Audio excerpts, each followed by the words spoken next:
رات کا وقت تھا۔ ناجی اپنے کمرے میں اپنے دو معتمد جونیئر کمانڈروں کے ساتھ بیٹھا شراب پی رہا تھا۔ دو ناچنے والیاں سازوں کی ہلکی ہلکی موسیقی مستی میں آئی ہوئی ناگنوں کی طرح مسحور کن اداؤں سے رقص کر رہی تھیں۔ ان کے پاؤں میں گھنگرو نہیں تھے، اس کے جسموں پر کپڑے صرف اس قدر تھے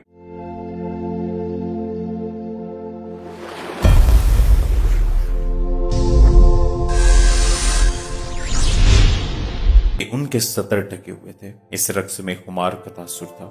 دربان اندر آیا اور ناجی کے کان میں کچھ کہا۔ ناجی جب شراب اور رقص میں محو ہوتا تھا تو کوئی مخل ہونے کی ضرورت نہیں کر سکتا۔ صرف دربان کو معلوم ہوتا تھا کہ وہ کون سا ضروری کام ہے جس کی خاطر ناجی عیش و طرب کی محفل سے اٹھا کرتا ہے، ورنہ وہ اندر آنے کی ضرورت نہیں کرتا۔ اس کی بات سنتے ہی ناجی باہر نکل گیا اور دربان اسے دوسرے کمرے میں لے گیا۔ وہاں سوڈانی لباس میں ملبوس ایک ادھیڑ عمر آدمی بیٹھا تھا، اس کے ساتھ ایک جوان لڑکی تھی۔ ناجی کو دیکھ کر وہ اٹھی۔ ناجی اس کے چہرے اور قد کاٹ کی دلکشی دیکھ کر ٹھٹک گیا۔ وہ عورتوں کا شکاری تھا، اسے عورتیں صرف اپنی عیاشی کے لیے درکار نہیں ہوتی تھی، ان سے وہ اور بھی کئی کام لیا کرتا تھا، جن میں ایک یہ تھا کہ وہ نہایت خوبصورت اور عیار لڑکیوں کے ذریعے بڑے بڑے افسروں کو اپنی مٹھی میں رکھتا تھا، اور ایک کام یہ بھی تھا کہ وہ انہیں امیروں وزیروں کو بلیک میل کرنے کے لیے استعمال کرتا تھا، اور ان سے وہ جاسوسی بھی کراتا تھا جس طرح قصاب جانور کو دیکھ کر بتا دیتا ہے کہ اس کا گوشت کتنا ہے۔ اسی طرح ناجی لڑکی کو دیکھ کر اندازہ کر لیا کرتا تھا کہ یہ کس کام کے لیے موزوں ہے۔ لڑکیوں کے بیوپاری اور پردہ فروش اکثر ناجی کے پاس مال لاتے رہتے تھے۔ یہ آدمی بھی ایسے ہی بیپاریوں میں سے لگتا تھا۔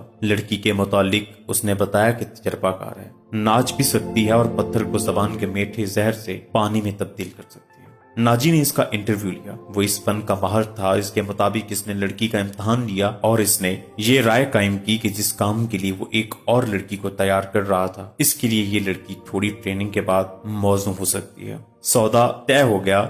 بیپاری قیمت وصول کر کے چلا گیا۔ ناجی لڑکی کو اس کمرے میں لے گیا جہاں اس کے دو ساتھی رقص اور شراب سے دل بہلا رہے تھے۔ اس نے لڑکی کو ناچنے کے لیے کہا۔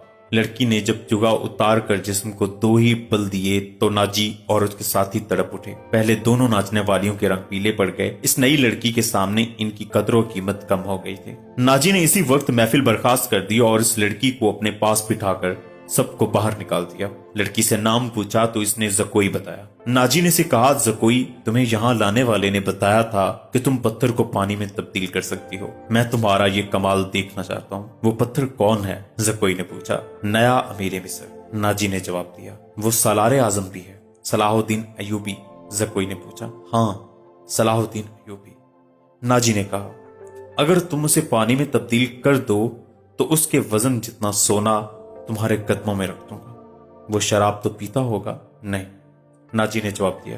شراب، عورت، ناچ گانے اور تفریح سے وہ اتنی ہی نفرت کرتا ہے جتنی ہر مسلمان خنزیر سے کرتا ہے۔ میں نے سنا تھا کہ آپ کے پاس لڑکیوں کا ایسا طلسم ہے جو نیل کی روانی کو روک لیتا ہے، زکوئی نے کہا۔ کیا وہ طلسم بیکار ہو گیا ہے؟ میں نے ابھی آزمایا نہیں، ناجی نے کہا۔ یہ کام تو کر سکتی ہو۔ میں صلاح الدین ایوبی کی عادتوں کے متعلق تمہیں بہت کچھ بتاؤں گا۔ کیا آپ اسے زہر دینا چاہتے ہیں؟ زکوئی نے پوچھا۔ ابھی نہیں، ناجی نے جواب دیا۔ میری اس کے ساتھ کوئی دشمنی نہیں، میں صرف یہ چاہتا ہوں کہ وہ ایک بار کسی تم جیسی لڑکی کے جال میں پھنس جائے، پھر میں اسے اپنے پاس بٹھا کر شراب پلاؤں۔ اگر اسے قتل کرنا مقصود ہوتا تو میں یہ کام حشیشین سے نہایت آسانی سے کرا سکتا تھا۔ یعنی آپ اس کے ساتھ دشمنی نہیں دوستی کرنا چاہتے ہیں؟ زکوئی نے کہا۔ اتنا برجستہ جملہ سن کر ناجی چند لمحے لڑکی کو دیکھتا رہا۔ وہ اس کی توقع سے زیادہ ذہین تھی۔ ہاں زکوئی، ناجی نے اس کے ملائم بالوں پر ہاتھ پھیر کر کہا، میں اس کے ساتھ دوستی کرنا چاہتا ہوں، ایسی دوستی کو میرا ہم نوالا اور ہم پیالہ بن جائے۔ آگے میں جانتا ہوں کہ مجھے اس سے کیا کام لینا ہے،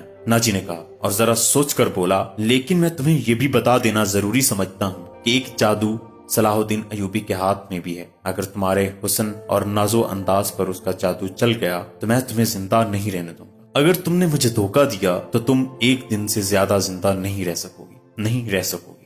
صلاح الدین ایوبی تمہیں موت سے بچا نہیں سکے گا۔ تمہاری زندگی اور موت میرے ہاتھ میں ہے۔ تم مجھے دھوکہ نہیں دے سکو گی، اسی لیے میں نے تمہارے ساتھ کھل کر باتیں کی ہیں، ورنہ میرے رتبے اور حیثیت کا آدمی ایک پیشہ ور لڑکی کے ساتھ پہلی ملاقات میں ہی ایسی باتیں کبھی نہ کرتا۔